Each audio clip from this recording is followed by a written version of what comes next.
Just another quick culinary quickie. I use these large quart-sized bags to put chicken in here and to pound it out. Okay. Then I used to take seasoning and put it in and then shake the whole bag around, but I don't. I cut it. I'm using one hand. Did you see what I did here? I cut it. And so to get things evenly on whatever seasoning you're using, you can put it on now and then all the chicken's flat. Then you can do the other side if you want. Whoops, the seasoning stuck. Anyway, you get the point? These are just chicken tenders that we had thawed out, and we're just having a fast salad, like a chicken salad. So there you have it. Just use this, and then you can throw it away. Then if you wanted to pound in more seasoning, like I decided to protect this with a little flour, I put it in, flipped it back over. You know, that seasoning's really in there. And I did want to protect it with a little bit, it sounds crazy, but just with a little bit of flour before I put them in. And no, I'm not taking the little things out. It's a chicken salad. The cleanup is a breeze.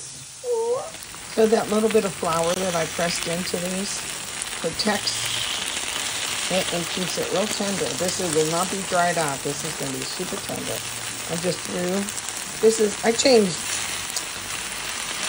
I jumped stream, if you will, and I'm making a completely different dinner.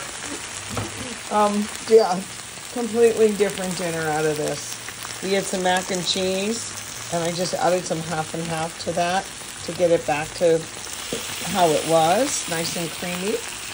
And we'll have a little bit of leftover green beans and pineapple and some of that store-bought coleslaw thing likes. And so I gotta use up everything in the house because we just went grocery shopping and we have no room. I'm gonna take this bread that's almost too hard and kind of grill it in that same pan. And it'll pick up all that good flavor. I know it sounds crazy. Green beans with the rest of the shallots. And I'm gonna put this in the pan after I take that chicken out, which I'm gonna do right now. It's pretty much done.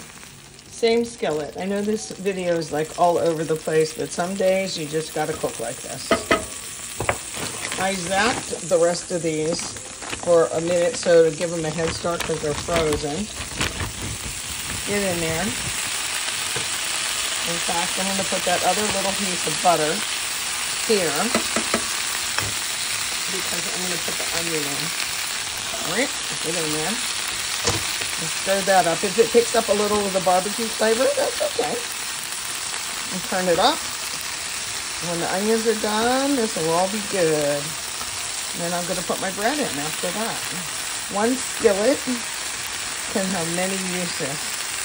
So let me crank the heat up. That's how good my chicken looks. It's very, very tender. That's why I love it.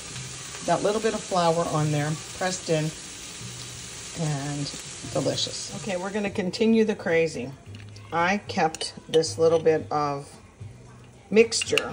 It was butter and whatnot for brushing the tops of something.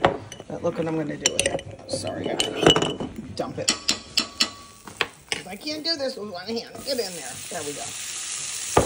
Okay, that's what I'm going to do. This butter, garlic, parsley, similar to what you would put on your garlic bread, right?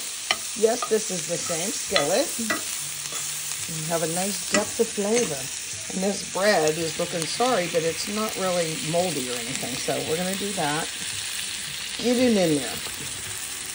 And we'll have our little garlicky toast. I'll flip it over.